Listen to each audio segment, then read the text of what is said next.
My name is Kris Rivotti. I have over 39 years of experience in the DMEPOS industry, and I've been with ACHC since 2005. I'm Deborah Panza. My position at ACHC is the Associate Program Director for DMEPOS Sleep and Mobile Dentistry Programs. Kris, do you mind sharing why you guys lean into education versus just enforcement? Well, education is also foundational to ACHC. So if you take a supplier who doesn't have a good understanding of a standard or regulatory requirement, there's a greater chance for noncompliance with everything that they need to follow. So a properly educated supplier leads to quality patient care, which is the ultimate goal of accreditation. I know that there's been some changes within CMS and within the final rule. DME owners should actually be paying attention to this right now. Can you tell us a little bit about, what's changed? There's been a lot of things that have changed under the new rule as far as when suppliers need to be accredited and when certain surveys need to be completed. There's been many changes, and suppliers really need to pay close attention to this because the risk would be not getting accredited and then losing their billing privileges. No two companies are created equal. What separates the companies that pass easily versus ones that might struggle? Companies that tend to pass easily are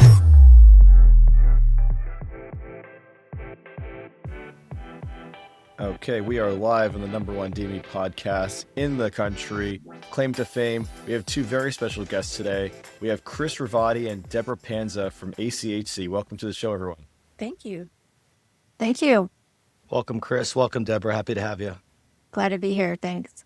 Awesome. Well, I guess what we'll do is we'll toss it up to you guys. So if anyone doesn't know who you are or what your business does, I'll pass it over to Kris to start and give you a little bit of background about what you guys do and who you are.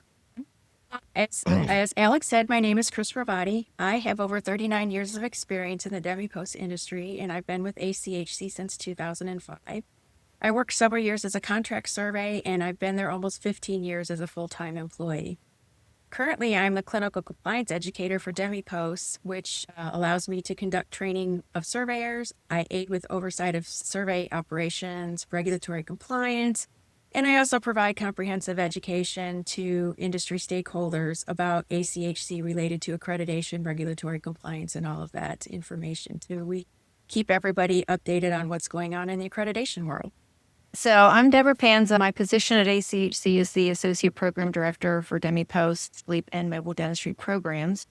I've been in the healthcare profession as a registered respiratory therapist and registered sleep technologist for nearly 30 years, working in hospital-based critical care, sleep labs, and DME. And I've been on the customer side of accreditation and being surveyed. And so I'm very fortunate and blessed to get to bring my professional experience to my role and work with a very experienced and dedicated group of professionals here at ACHC every day. Awesome, Deborah. Thanks for the intro. And for those that don't know ACHC, you guys have been around for decades. Can you tell us a little bit about your organization and what makes your approach different? So our approach really is what's foundational to ACHC is our educational approach and our exceptional customer experience approach. That's the driving force behind ACHC and our regulatory accreditation mission here at ACHC. Gotcha. And Kris, do you mind sharing why you guys lean into education versus just enforcement? Well, education is also foundational to ACHC. So if you take a supplier who doesn't have a good understanding of a standard or a regulatory requirement, there's a greater chance for noncompliance with everything that they need to follow in order to maintain their billing privileges. So a properly educated supplier leads to quality patient care, which is the ultimate goal of accreditation. Great. And I know that there's been some changes within CMS and within the final rule. DME owners should actually be paying attention to this right now. Can you tell us a little bit about, what's changed? Well, there's been a lot of things that have changed under the new rule as far as when suppliers need to be accredited, which is annually or within 12 months versus the prior 3-year requirement, and when certain surveys need to be completed. Really, it's just there's many changes, and suppliers really need to pay close attention to this because the risk would be not getting accredited and then losing their billing privileges. Got it. Yeah, that seems really important. And just so we're clear, how often must a DME supplier now be surveyed and reaccredited? They need to be reaccredited and surveyed annually. So if those customers or suppliers were accredited prior to January 1, then that accreditation cycle still is in effect. So they can live out their expiration. But if they were accredited on or after January 1, they're going to be on the annual cycle. Got it. Understood. And Kris, what does always being ready actually look like on a day-to-day basis? So there are a few keys components to being survey ready every day, starting with policies and procedures, right? We need to have policies and procedures that reflect current practices, and those policies and procedures must be in place and followed on a daily basis. Also, we want to make sure that suppliers have a current version of accreditation standards and that they're being met and routinely adhered to. On top of that, we recommend that organizations do mock surveys. So they're implementing corrective action plans where they find things deficient prior to their survey, and that helps them ensure their day-to-day compliance is being maintained. Also, the creditors do provide tools that help organizations stay compliant with standards. So the use of those tools is going to be beneficial in ensuring that they are staying compliant. But ultimately, if they're following the standards, following standards should become a routine part of their daily activity. So if they have all these things in place, it should just be their new normal going forward day to day. Got it. And Kris, a lot of our customers have multiple locations, and just a lot of DMEs in general have like a regional or national footprint. Do all the locations need to be surveyed? So if the location has less than 25 service or PTAN locations, all locations need to be surveyed. Got it. It's good to know. And as it pertains to CMS, has CMS continued to allow sampling for large chains? So yes, they still allow sampling, and each AO is allowed to use their current sampling process, so whatever they were using prior to January 1 of this year. There is a minimum survey requirement of 20 locations and a maximum of 100 locations per year. Do corporate offices need to be surveyed every year as well? Yes, the corporate locations must be surveyed annually, and those surveys can be announced in virtual if the corporate location does not have a PTAN. If the corporate survey does not, and then that won't count toward their 25 or 100 locations. But if that corporate location does have a PTAN, then the survey must be unannounced and on-site like other service locations. And if I could add to that real quick, just a couple other little things. The corporate survey has to account for all supplier locations, and it must include assessments to evaluate policies and procedures, to verify licensure, certification, and personnel requirements. And then there's a bunch of other records that we have to review at the same time.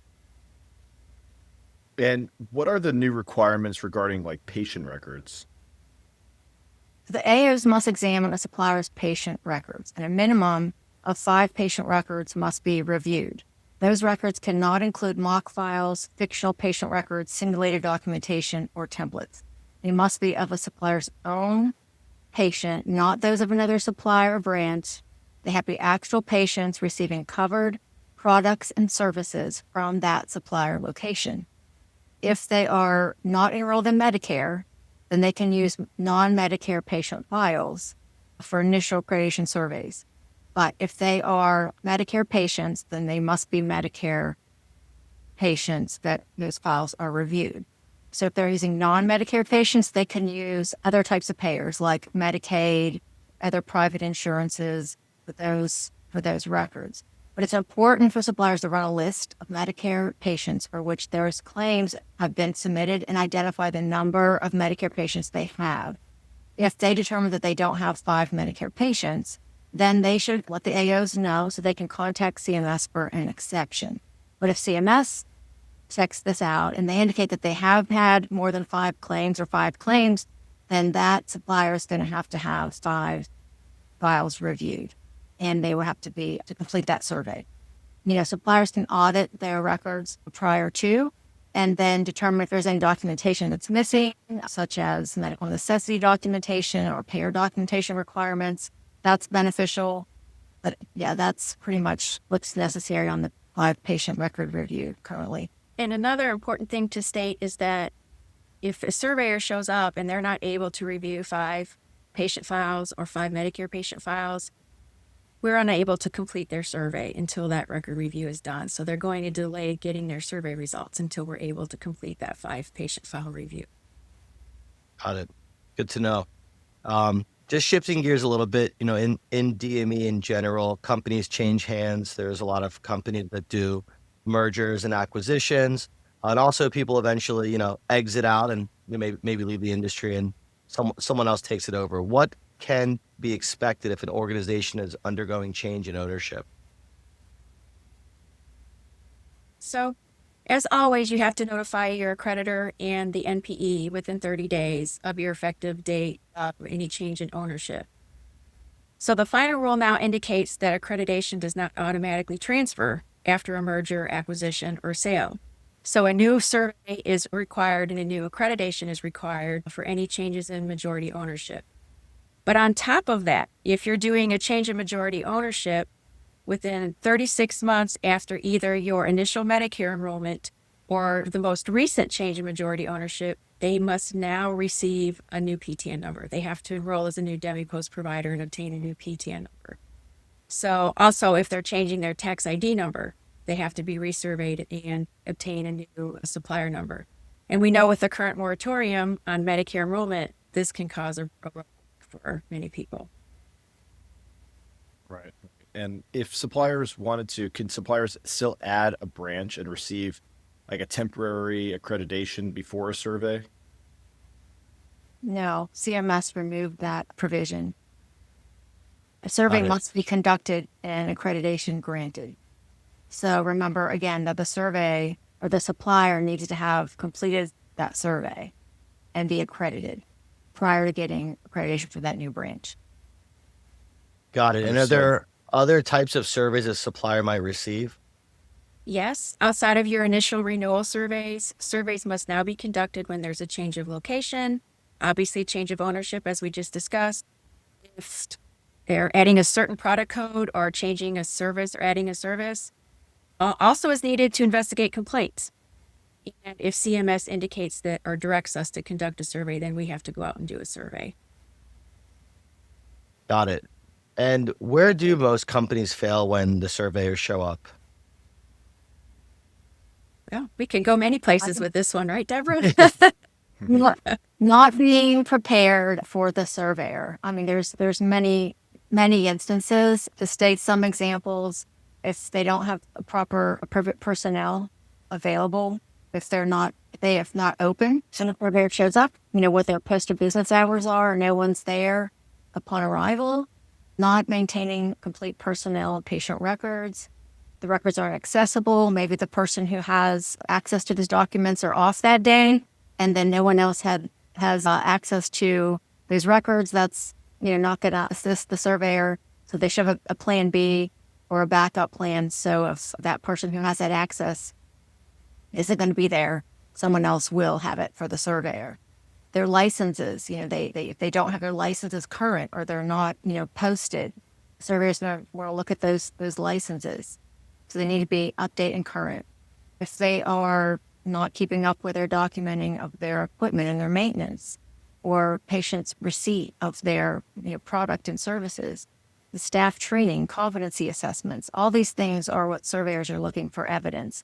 And if suppliers don't have that available for the surveyor to see, then that's going to be a deficiency for them. Understood. And, no two companies are created equal. What Right. separates the companies that pass easily versus ones that might struggle? So companies that tend to pass easily are aware first of the DMEPOS quality and supplier standards. So having the need and the know what's all required by those standards is very, very important. But not only that, they ensure that they comply with it.